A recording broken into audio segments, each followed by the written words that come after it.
Dieu de gloire qui es aux cieux. I can't tell her how to let people.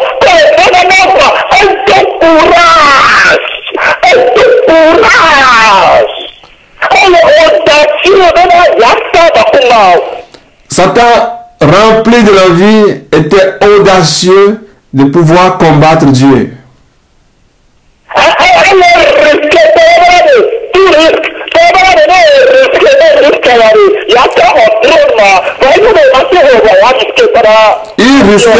Il avait des risques parce qu'on se dit qu'il ne risque rien à rien. Alors il veut risquer. Il savait qu'en attaquant Dieu, il ne peut jamais avoir le trône. Mais il va risquer voir s'il peut avoir le trône.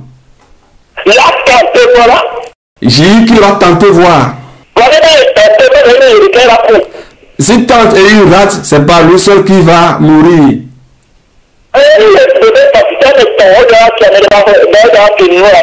C'est comme trois voleurs qui sont sur le point d'aller voler ou bien d'aller dérober quelqu'un.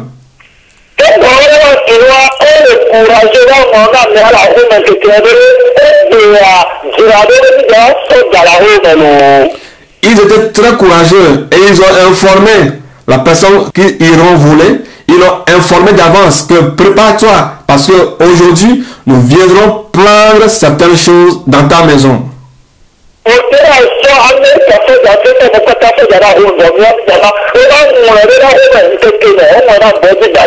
Ils sont venus accrocher un panneau sur sa maison dans la journée que peu importe, tu peux aller même prendre des militaires ou bien des gardes-corps aux États-Unis, quoi que ce soit avec des militaires américains, mais nous, on veut te faire savoir que aujourd'hui, nous viendrons te dérober.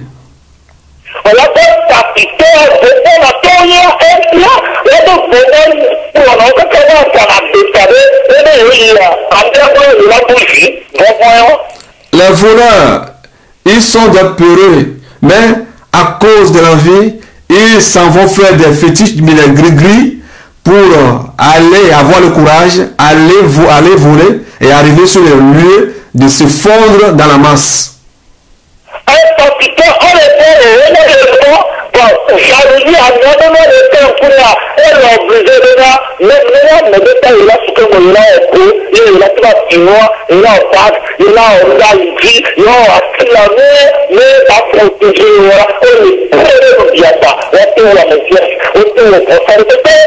À cause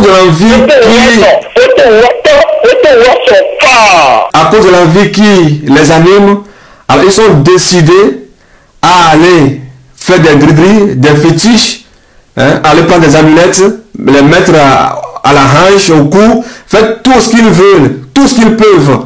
On peut même tuer les enfants, leur mari, quoi que ce soit, eux, ça ne leur regarde même pas. Ils peuvent tout faire pour aller conquérir ce qui ne les appartient pas. Et ces trois voleurs sont partis dans la maison. Il était nu. Avant d'arriver dans la maison, ces trois voleurs,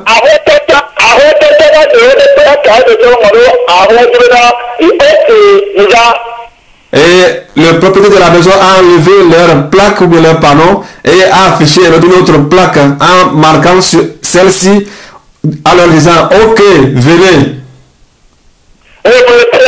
Qu'il est prêt.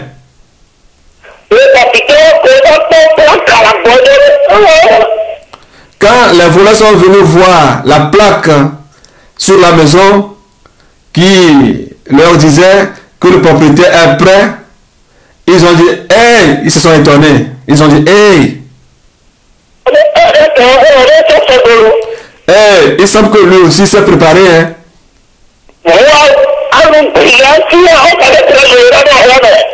Mais à cause de l'envie, ils ont l'audacité de pénétrer la maison. Qu'ils sont prêts à affronter tout ce qui arrivera. Même si c'est mourir qu'ils sont prêts à mourir. Alléluia. Amen.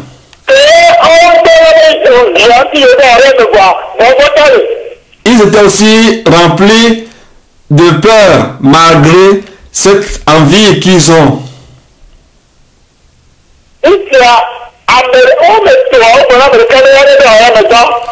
Et parmi les trois, ils ont désigné quelqu'un de rentrer premièrement dans la maison.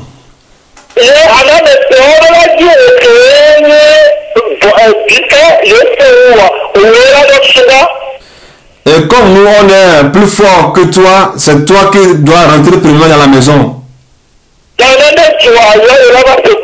Et s'il y a quelque chose, nous, on viendra te secourir. On viendra te secourir.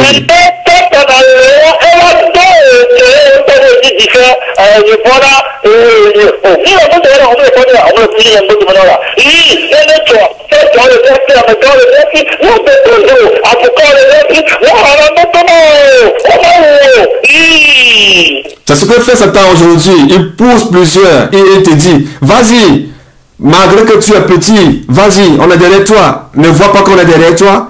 On a des militaires, on a des policiers, on a des gens dans l'administration. On a des avocats pour te défendre. N'aie pas peur, vas-y, on est derrière toi, vas-y. Le monde entier est derrière nous. Amour, quand on le premier, vas-y.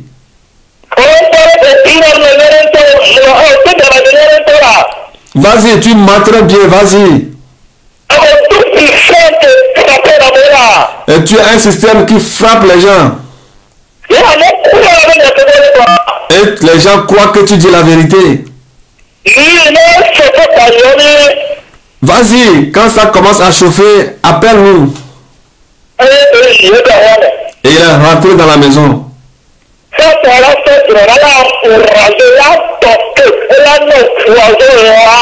Satan va prendre le mensonge pour te tromper. Et il te donnera un poison lent. Et lui aussi est rentré dans la maison. Quand il est rentré, il a vu là où se trouvait l'argent. Mais il a oublié que le propriétaire de la maison a dit que lui aussi s'est préparé. Quand il a mis la main dans le coffre,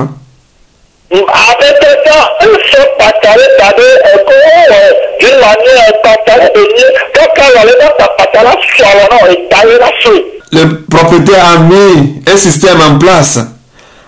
Au moment où tu mettras ta main dans le coffre, le coupe-coupe va venir directement te couper la tête ou bien te couper le bras. Tout ce qui viendra prendre l'argent dans le coffre sera éliminé.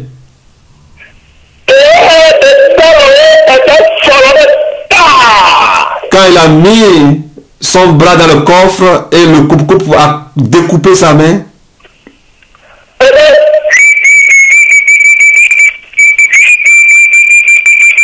il a commencé par siffler. Il a commencé par siffler de la sorte.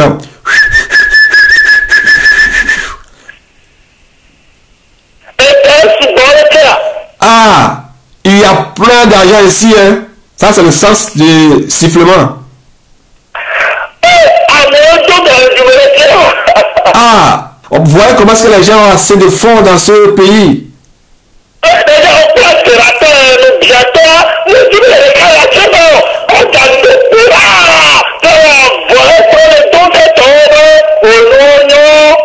Voyez un menteur, un envieux, au moment où il a été découpé, il n'a pas voulu mourir seul.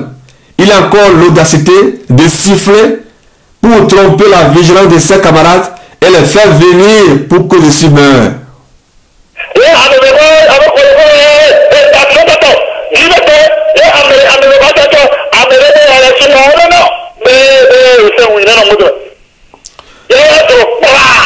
Et quand ils sont arrivés, l'autre voulait prendre, il a dit non, ne prends pas tout, prends seulement un peu. Et l'autre dit que bon, je vais rester derrière toi. Et quand celui-là a mis sa main dans le coffre, le coupe-coupe est venu couper sa main par.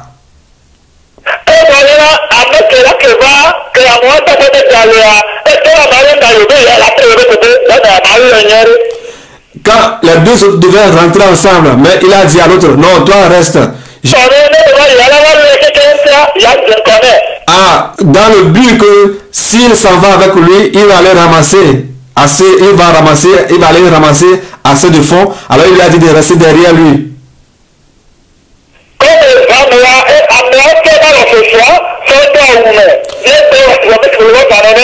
Ah, comme ça, dans la nuit, la personne a pris sa main qui a été coupée, l'a mis dans sa poche. Et il a mis sa main dans la poche comme si c'était de l'argent qu'il a mis dans la poche pour camoufler. Et il sautait, il disait hey, les gens de l'argent. À la place de la douleur, il criait comme s'il était dans la joie. Et la deuxième personne a mis ses deux mains dans le coffre. Et il n'était pas courageux comme la première personne.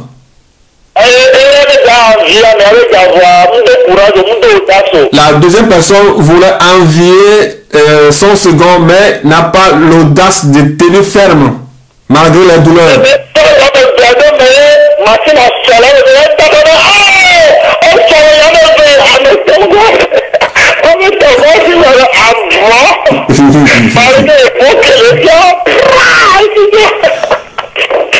La deuxième personne étant arrivée sur le point a mis ses deux mains dans le coffre afin de pouvoir ramasser assez d'argent. Et directement, ces deux mains ont été coupées.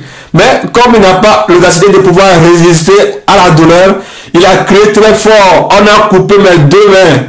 Alors la troisième personne, quand il a su, il a écouté le cri d'alarme de la deuxième personne. Il a dit malheur. Malgré les gris-gris qu'il avait, alors il a fui le plus vite possible pour sauver sa vie.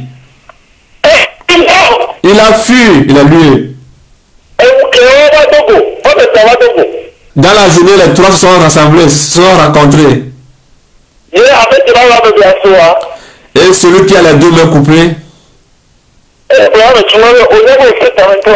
il a dit à la première personne, sais-tu que tu es têtu, tu es méchant?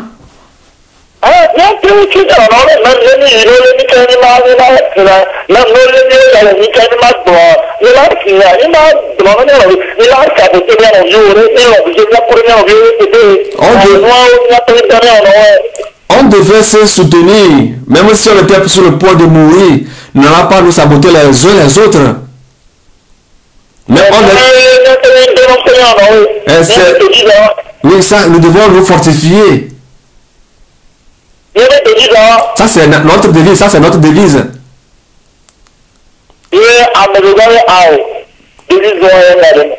Et la deuxième personne a dit non, moi je ne suis plus dans cette devise.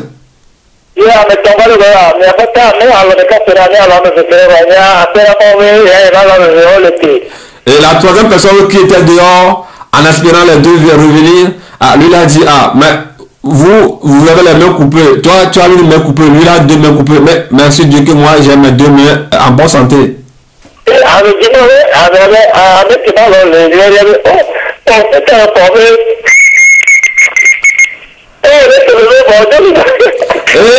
la troisième personne qui était restée derrière a dit à la première personne qui avait une main coupée, mais tu as été méchant. Malgré que tu as été découpé, ou bien que ta main a été coupée, tu avais l'audace de siffler en disant pour nous interpeller que il y a beaucoup d'argent ici.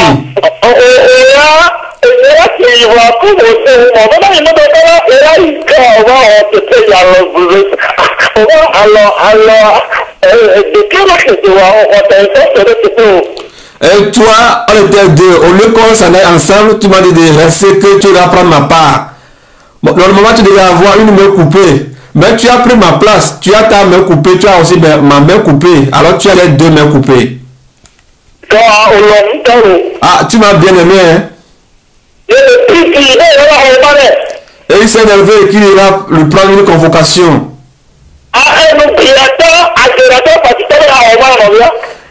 Un voleur, un envieux, veut aller prendre une convocation pour son prochain. Et il est parti voir l'administration, bien le commissariat. Et il a dit au commissaire que voilà un de ses frères qui lui a découpé ses bras.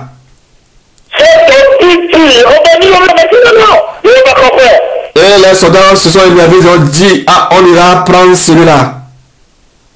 Et on est parti prendre la troisième personne, mais on l'a ramené à la gendarmerie. Et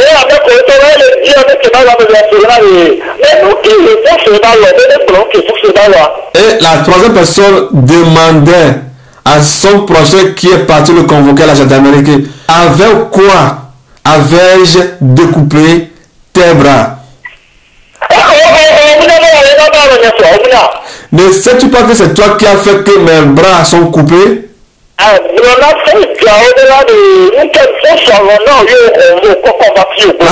La troisième personne répliquait à la deuxième personne qui avait les deux mains coupées, qui l'a convoqué.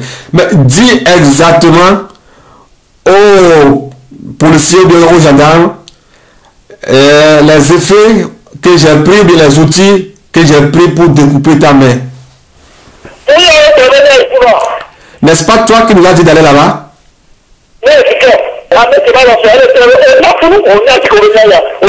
Un autre lui disait, tu connais bien là-bas, tu connais bien là-bas.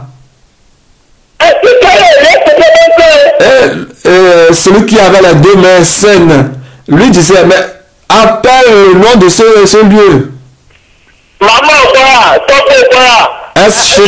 Est-ce chez ta grand-mère? Est-ce chez ton grand-père? Mais indique le lieu.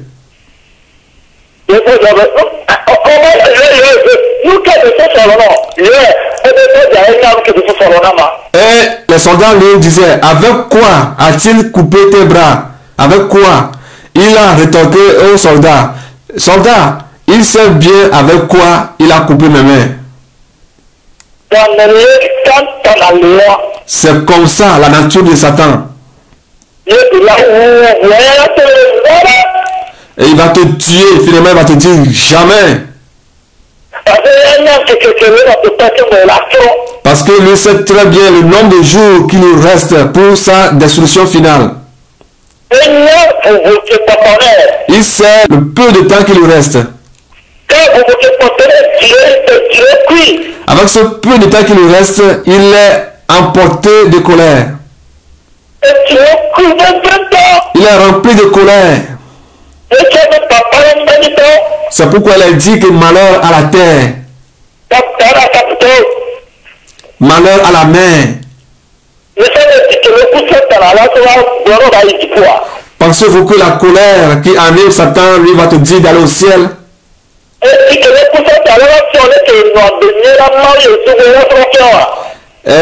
La colère dont Satan est animé, pensez-vous qu'il va vous dire la vie d'intégrité que lui a menée avec Dieu quand il était au ciel? Et si tu penses de la sorte, sache-le que tu te trompes. Tu te trompes.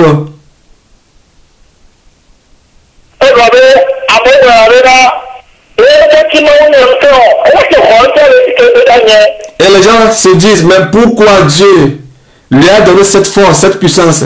Mais il devait lui retirer cette puissance au moment où il voulait le renvoyer du ciel.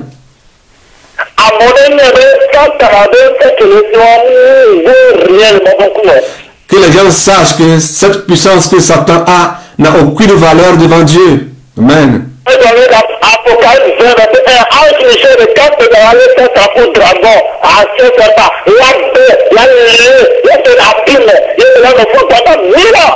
Au retour du Seigneur Jésus-Christ, c'est-à-dire après l'enlèvement, le retour sur la terre, c'est seulement l'ange Michel qui ira prendre Satan, le dragon, le faux prophète, les lier avec tous les démons et les jeter dans l'abîme.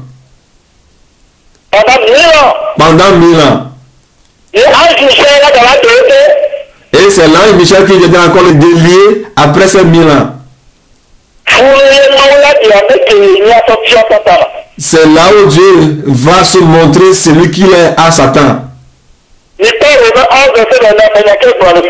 Lisez le Romains 11, verset combien? 29. Romains 11, verset 29. Romains 11, verset 29. Car Dieu ne se repent pas de ses dons et de son appel. Amen. Dieu, quand il te donne quelque chose, ou bien il te donne un don, il ne le reprend plus. Mais un jour viendra, il va te juger avec le don, ou bien le talent qu'il t'a donné. La manière dont tu as utilisé ce talent, bien ce don, tu lui rendras compte.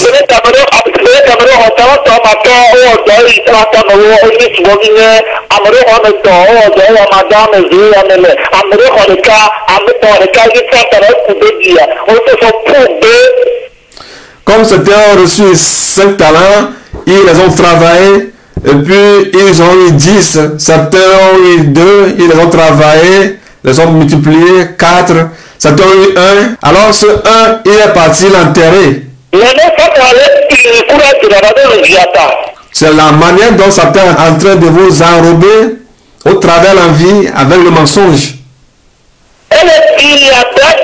Il est en train de vous enterrer vivant avec le mensonge.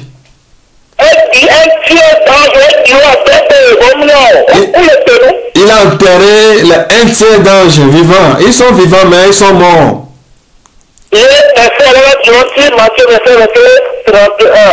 Et ce verset les condamnera.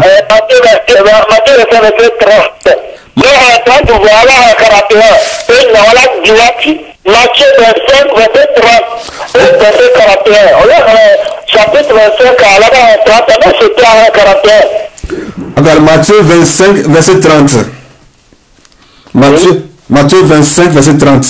Le serviteur inutile, jetez-le dans la ténèbre du dehors, où il y aura des pleurs et des grincements de dents. Le verset 41. Ensuite, il dira à ceux qui seront à sa gauche, retirez-vous de moi, maudits, allez dans le feu éternel qui a été préparé pour le diable et pour ses anges. Amen.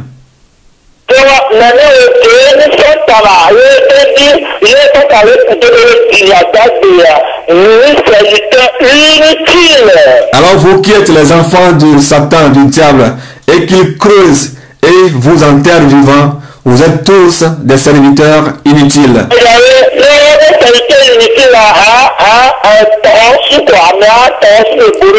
Si on vous dit que la personne est un serviteur inutile, c'est comme un mongol, bien mongolien, qui n'est pas utile, qui n'a pas de valeur. Et tu vas l'amener au marché pour faire quoi au marché? Et on va les jeter dans les ténèbres du dehors. Si tu veux amener un mongolien au marché, mais il va te honir.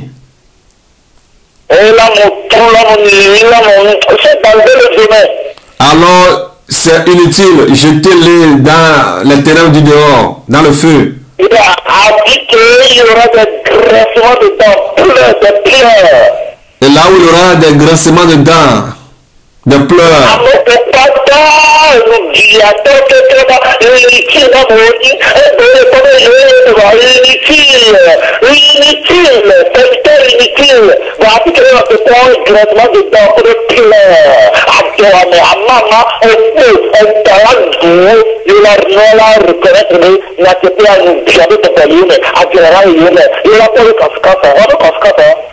Et ceux qui sont remplis d'envie aujourd'hui pensent qu'ils sont dedans, ils sont au top, mais ils sont grandement dans l'erreur. Leur fin, c'est les ténèbres du dehors, là où il y aura des grincements de dents, des pleurs, des chagrins d'éternité en éternité. Pour le moment, le verset 41, retirez-vous de moi, maudit,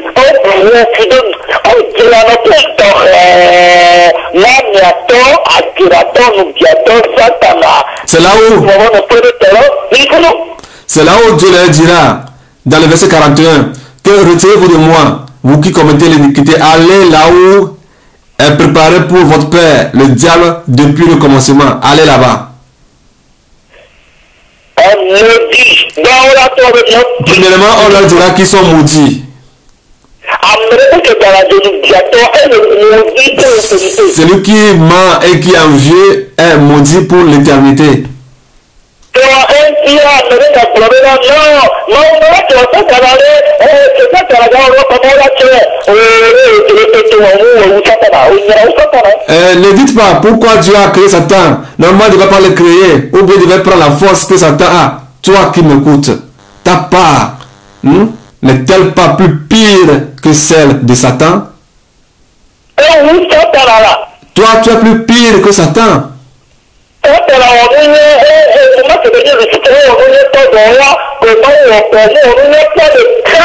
Satan, quand Dieu l'a créé, au moment où il était Lucifer au ciel, il a été intègre, il n'a jamais commis de péché.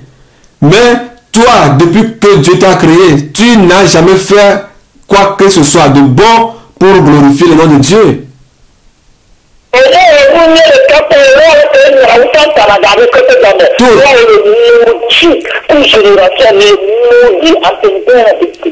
Tout ce que tu fais est plus pire que ce que Satan fait. Alors toi et ta génération, vous êtes maudits pour toujours. Quand il a été envoyé, Satan, pensez-vous qu'il est fier? Raison pour laquelle il avait envié Adam et Ève. Dieu voulait prouver le contraire à Satan.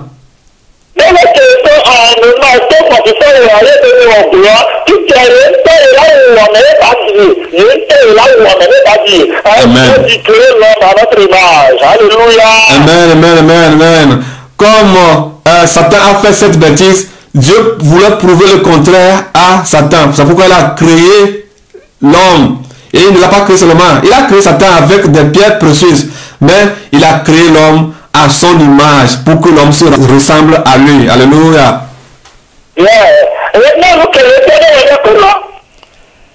Satan a dit, ce qu'il veut faire, qu'il le fasse, on va voir.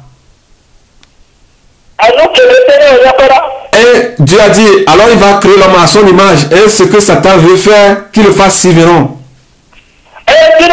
Genèse chapitre 1, verset 26 à je lis la parole de Dieu la de Jésus.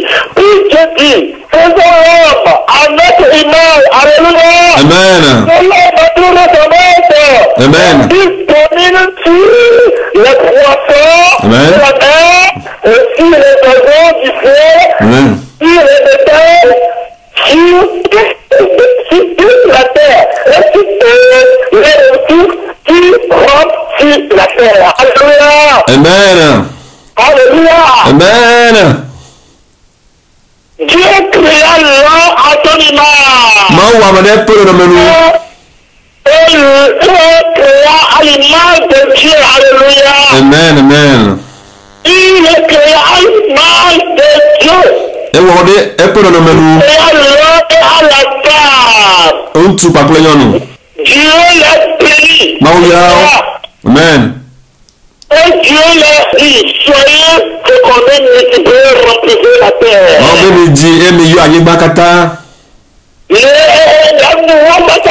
Et dominez sur tout. Alléluia. Amen. Et ça fait mal à Satan. Il a dit quoi? Alors, il n'est plus pierre précieuse. Il n'est plus or. Il a créé l'homme à son image. Hey! Voilà les pleurs de Satan.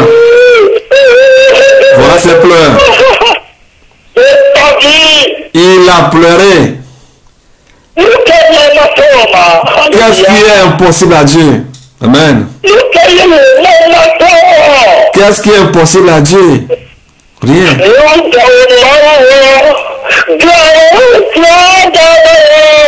a fait de grandes choses. Il va faire de grandes choses. On va le remercier, on va le glorifier. Dieu a fait de grandes choses. Il fera encore de grandes choses. On va donner gloire à notre Créateur. Parce qu'il a fait de grandes choses.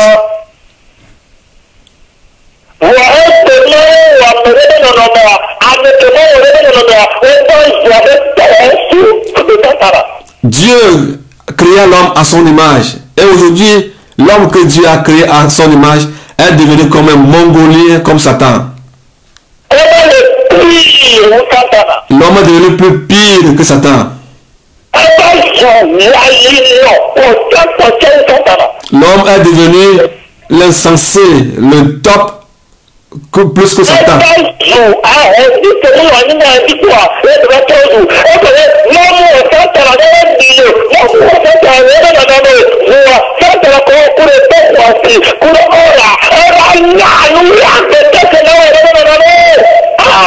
Dieu a créé l'homme à son image, mais il a créé Satan avec des métaux précieux. Mais aujourd'hui, l'homme que Dieu a créé à son image est plus pire que Satan qui a été construit avec les métaux précieux.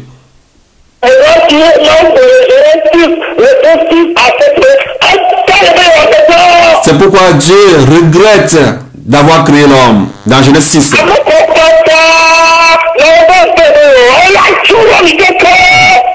Tous ceux à qui Dieu dira que il se repent de les avoir créés, il va vous détruire tous.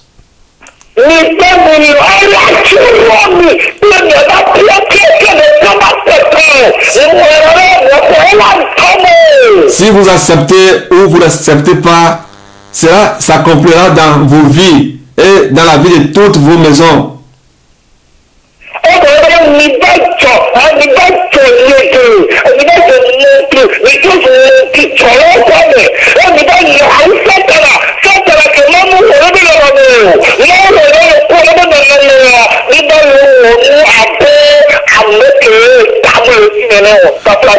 Parce que nous agissons très mal, plus que Satan, que Dieu a créé avec des métaux précieux. Parce que Dieu n'a pas créé Satan à son image. Mais nous sommes devenus plus mauvais que ceux qui n'ont pas la tête. Bon, excusez-moi.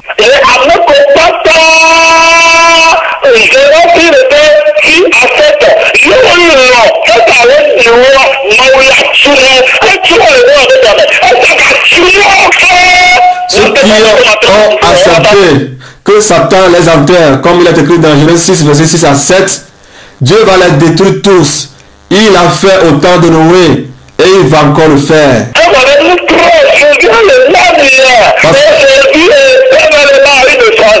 Parce qu'il n'a pas changé. Il est le même hier, aujourd'hui et éternellement.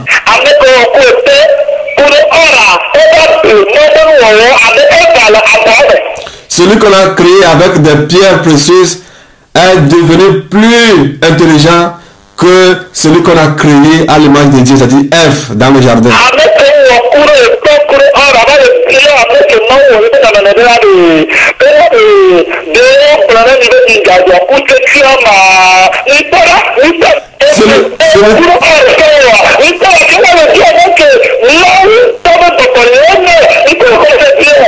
Celui qu'on a créé avec des métaux précieux vient vers celui qu'on a créé à l'image de Dieu et lui poser la question: est-ce vrai que Dieu vous a dit de ne pas manger de tous les arbres qui se trouvent dans le jardin?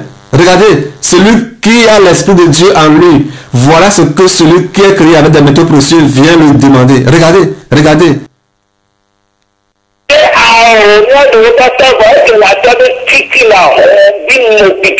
Elle a dit non.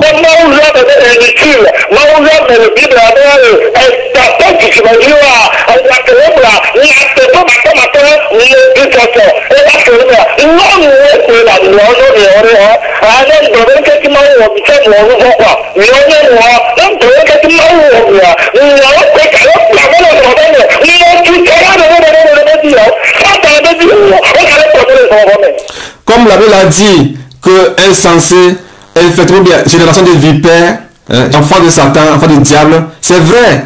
Regardez la femme dans le jardin. On lui a posé cette question, elle a répondu que Dieu nous a dit de manger tous les arbres, mais de ne pas manger celui qui est au milieu. Insensé, insensé. Vraiment, vous les femmes, si je dis, pour quelle raison Dieu vous a créé, je vais pécher. Vous continuez toujours à amener les gens en enfer. Vous les femmes, vous continuez par cette vie à amener encore aujourd'hui plusieurs personnes en enfer. Toi qui es l'Esprit de Dieu en toi.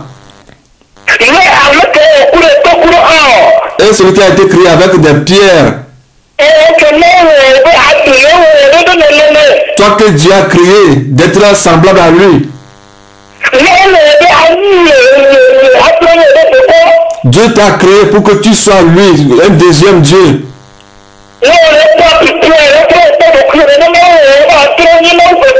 Et quand tu te regardes dans le miroir, tu te ressembles à Dieu. C'est comme ça que Dieu t'a créé, que tu te ressembles à lui.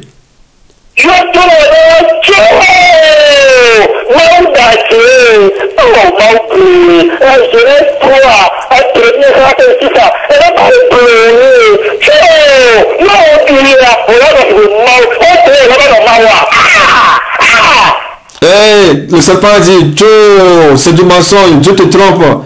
Dans Genèse 3, en lui disant, oh, c'est du mensonge. Quand tu vas manger cette table, tu seras semblable à Dieu. Oh, est-ce que c'est aujourd'hui que tu seras semblable à Dieu? Ah! Pose-toi la question, est-ce que c'est aujourd'hui que tu vas te ressembler à Dieu? La personne t'a déjà créé pour que tu sois semblable à lui.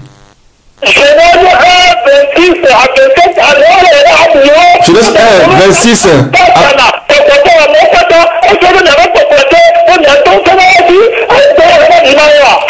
Dieu t'a créé, vous a créé afin que vous puissiez assujettir tout, dominer sur tout, les démons, les animaux, les arbres, tout ce qui se meule sur la terre, tout ce qui est sur la terre. Est-ce que c'est aujourd'hui que vous serez semblable à Dieu?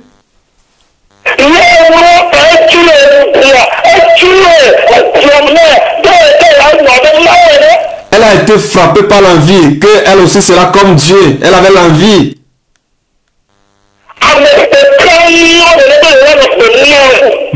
Des gens comme des caïds veulent être comme Dieu.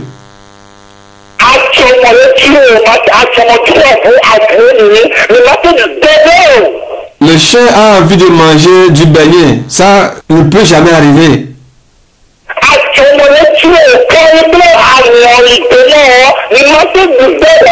Caïds sont démons. Ils ont envie de manger du beignet. Vous ne pouvez jamais manger du beignet. Jamais.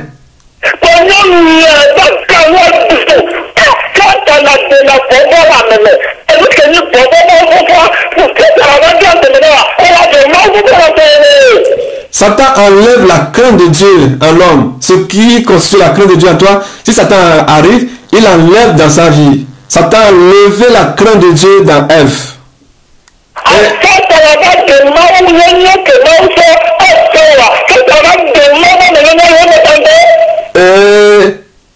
L'identité de Dieu que Dieu a mis en Ève, Satan est arrivé, Satan a enlevé ça de Ève.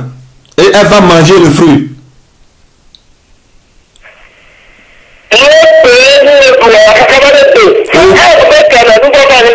Et nous souffrons jusqu'aujourd'hui. Autant d'Ève, c'est autant d'Ève que le péché est venu dans le monde.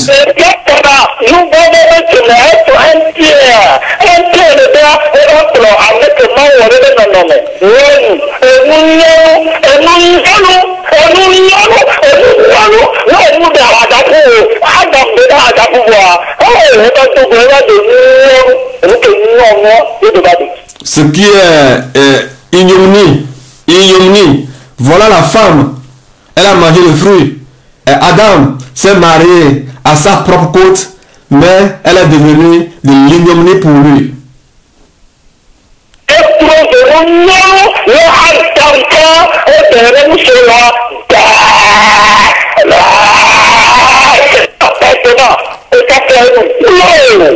Adam aussi est devenu comme les hommes d'aujourd'hui, qui acceptent tout ce que les femmes leur disent.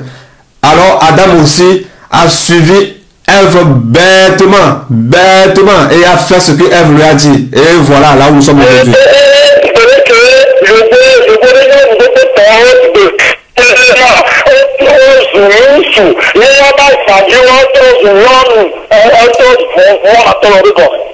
C'est comme les femmes européennes sont devenues comme des hommes, et les hommes européens sont devenus comme leurs femmes, et qui ont eu peur de leurs femmes. C'est ce qui est arrivé à Adam. C'est de cette souffrance que nous bénéficions aujourd'hui.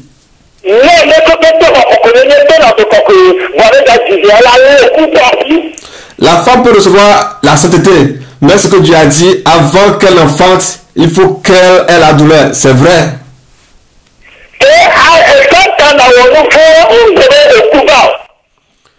Quand Satan a péché, la Bible n'a pas dit que la mort est arrivée. Parce que Dieu n'a pas créé Satan à son image.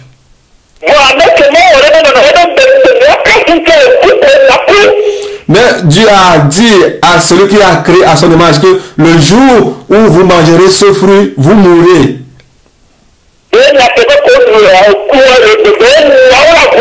Et quand ils ont mangé le fruit, ils sont morts. Il les a renvoyés dans le jardin.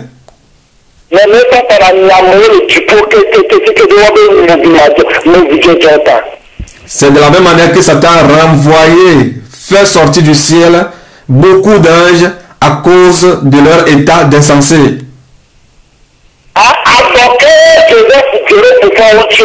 Quel péché Joseph a-t-il commis à l'égard de ses frères? Qu'est-ce qu'il a pris d'eux? Qu'est-ce qu'il a volé? Est-ce qu'il a pris la femme d'un de ses frères?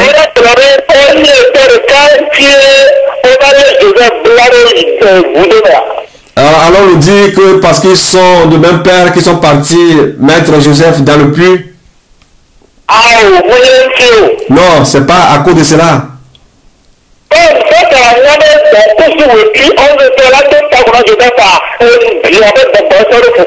Comme Satan savait que ses frères iront s'agenouiller devant Joseph, il a mis l'esprit d'envie dans ses frères. Dans son père même, il a mis l'esprit d'envie dans son papa.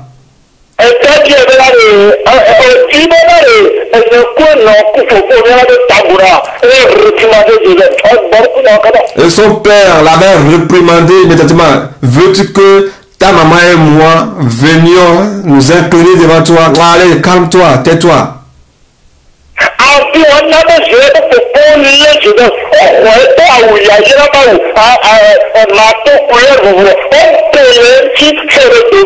Et raison pour laquelle ses frères l'ont déshabillé, ils ont pris son manteau de bénédiction de différentes couleurs et ils l'ont embourbé dans le sang de l'agneau qu'ils ont tué en disant à leur papa qu'un animal sauvage féroce est venu le tuer.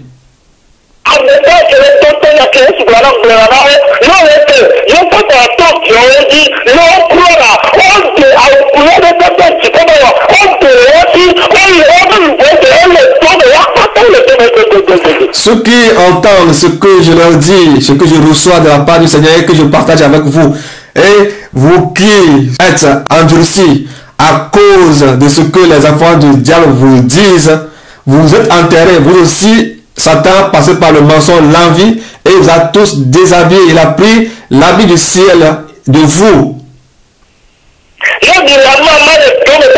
Et vous êtes nus dans des trous actuellement.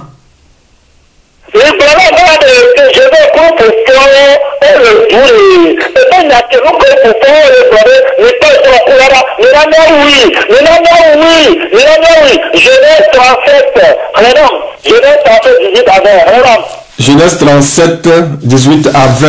Lisons Genèse 37, verset 18 à 20. Ils le virent de loin, et avant qu'il fût près d'eux, ils complotèrent de le faire mourir. Ils se dirent l'un à l'autre, voici le faiseur de songes qui arrive. Venez maintenant, tuons-le et jetons-le dans une des citernes. Nous dirons qu'une bête féroce l'a dévoré et nous verrons ce que deviendront ces songes. Amen. À cause de l'envie, ils ont décidé de tuer Joseph.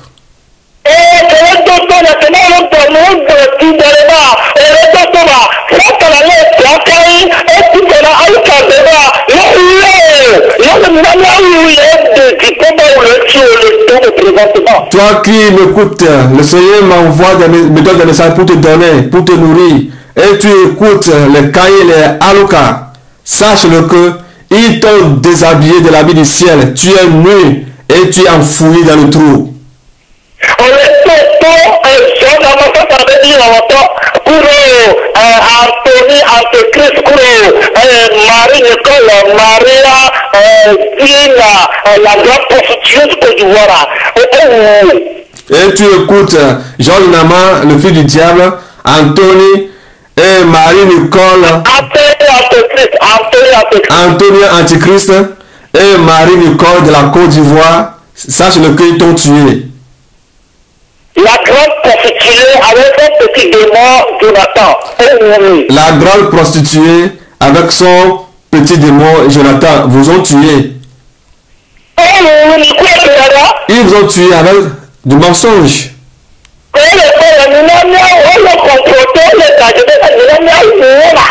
Ils sont en train de compléter, tuons-les. Et on verra ce que deviendra leur rêve.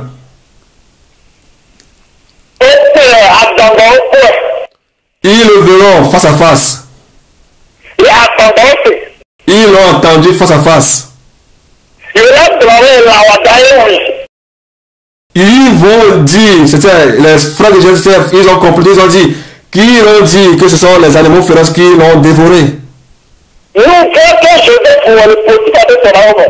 Quel péché Joseph a fait dans la maison de Potiphar? Dites-moi le péché que Joseph a commis dans la maison de Potiphar.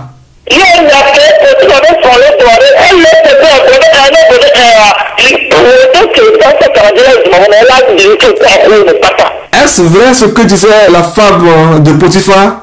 Ce qu'elle disait à propos de Joseph? Est-ce que c'est vrai? Si tu ne réponds vrai, alors la malédiction qui va conduire Satan en enfer, cette malédiction aussi tombera sur ta vie.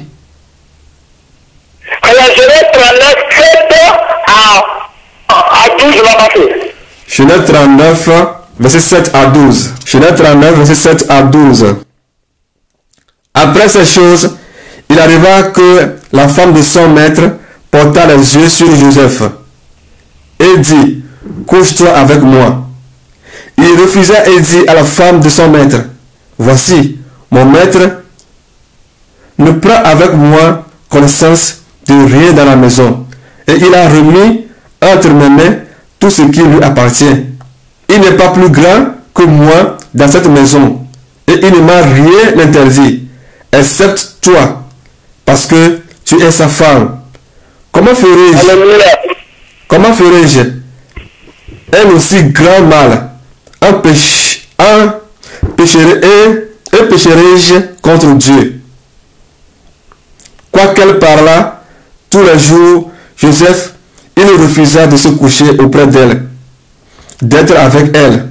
Un jour, qu'il était entré dans sa maison pour faire son ouvrage et qu'il n'y avait là aucun des gens de la maison, elle se saisit par son vêtement en disant, couche avec moi. Il lui laissa son vêtement dans la main et s'enfuit au dehors. Amen.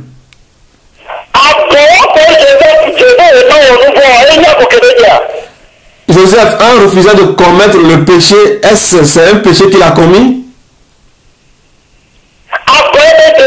Est-ce un péché qu'il a commis?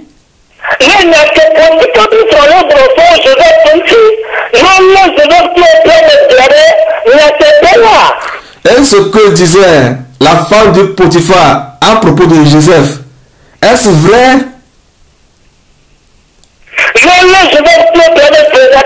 Et Joseph a été mis en prison. Est-ce vrai les déclarations de la femme de Potiphar?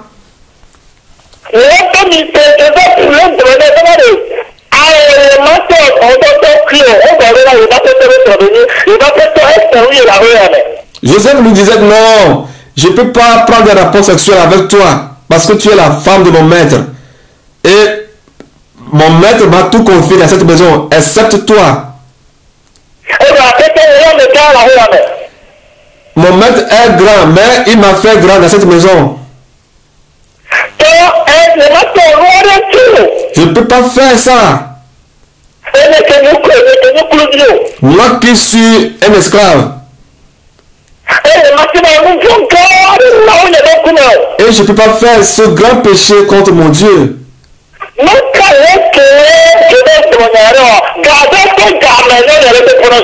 Peu importe la manière où Joseph rejetait le propos de la femme de Potiphar, elle continuait chaque jour, chaque temps à déranger Joseph afin qu'il puisse prendre des rapports sexuels avec elle.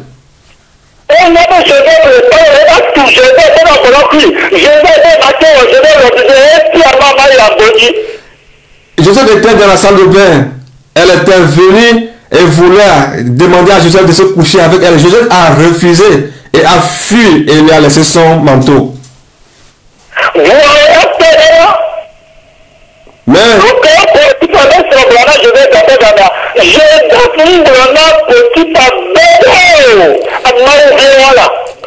alors tu vois tout ce que la femme de Potiphar disait chaque temps à Joseph de se coucher avec elle. Joseph n'a jamais dit cela à Potiphar. Voilà les enfants de Dieu.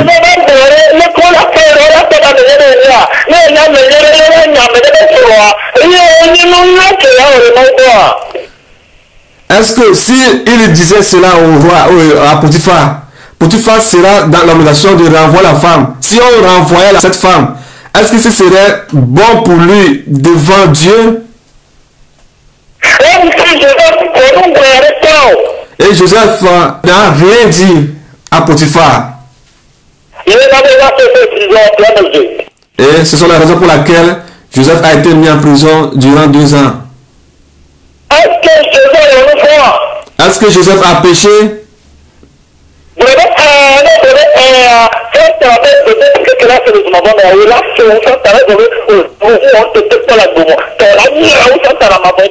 Dis oui. Si tu me réponds oui, sache que les malédictions qui vont venir sur Satan vont descendre sur ta vie. Parce que tu n'as jamais commis quelque chose de bon à l'égard de Dieu dans ta vie. Est-ce que Abel a commis un péché contre Caïn?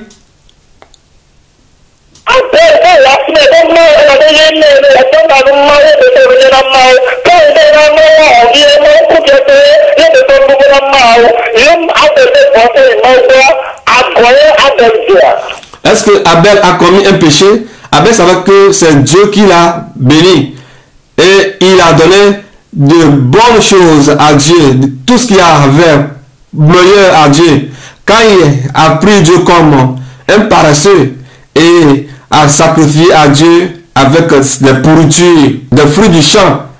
Alors, si Caïn a tué Abel, est-ce que Abel a commis un péché contre Caïn?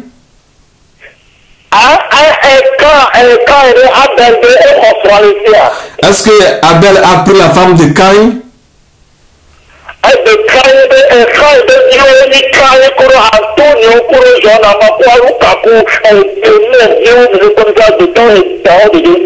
Aujourd'hui, les générations de Caïn sont les Caïn, les Aluka, les Anthony, les Georges Nama, avec les petits démons, les petits serpents, les grands serpents.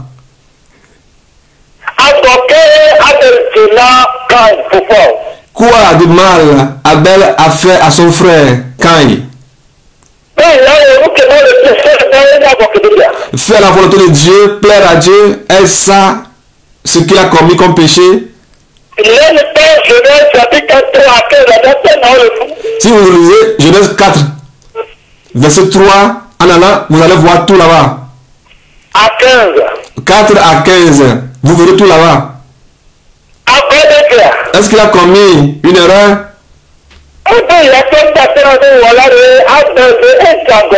Abel voulait remercier son créateur. Est-ce qu'il a commis une erreur?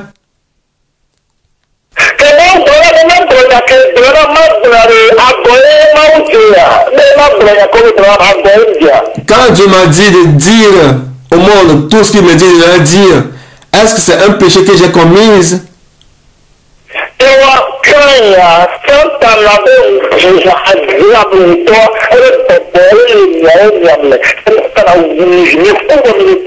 L'esprit de Caïn, l'esprit du meurtre qui est en Caïn, cet esprit même qui est en vous, vous êtes vivant, mais vous êtes des cadavres dans la chair. Daniel chapitre 3, verset 8, avocat de Dieu. Que vous le serez avant de Dieu. Daniel, quelle erreur a-t-il fait? Daniel chapitre 6, verset 3 à 28. Est-ce que Daniel a commis une erreur?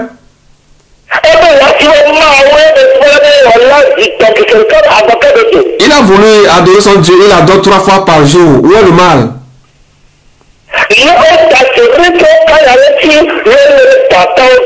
Et on a menti à son compte. Ils sont partis le prendre, le jeter dans la cage au lion. Et avant de le mettre dans la fosse au lion, ils ont laissé le lion affamé pendant 3 jours.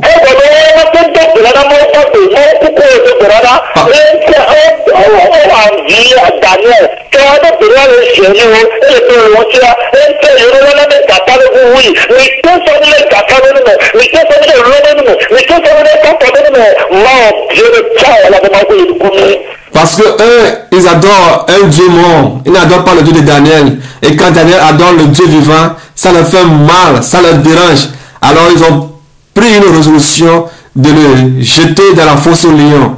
Vous pouvez le jeter dans la fosse au lion, dans la fosse au crocodile.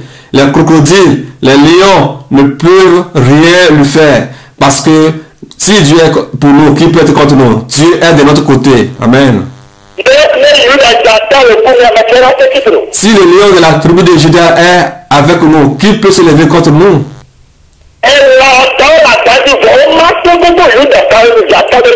Les animaux féroces sont enragés, mais ils ne peuvent rien faire contre les fils du lion de la tribu de Juda.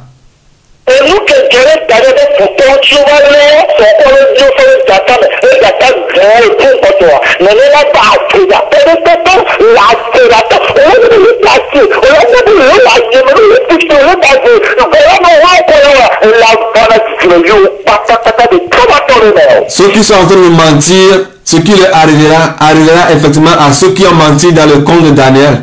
On les a jetés dans la fosse aux lions, eux avec toute leur famille, leurs femmes et les enfants, et ils ont été mangés par les lions. C'est la même chose qui vous arrivera.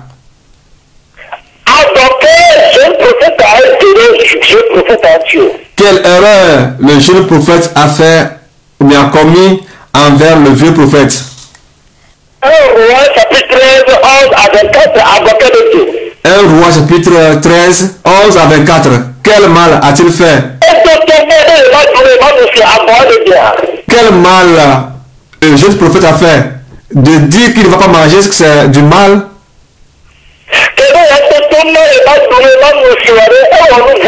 Est-ce que c'est une erreur pour lui de ne pas manger, de ne pas boire?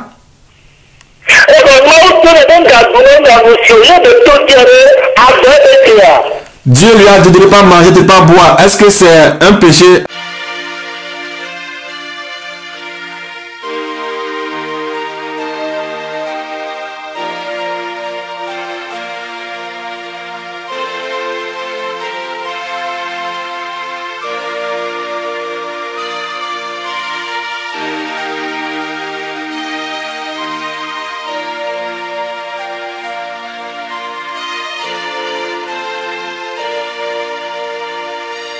Dieu de gloire qui es aux cieux, à toi la gloire. Dieu de gloire qui es aux cieux.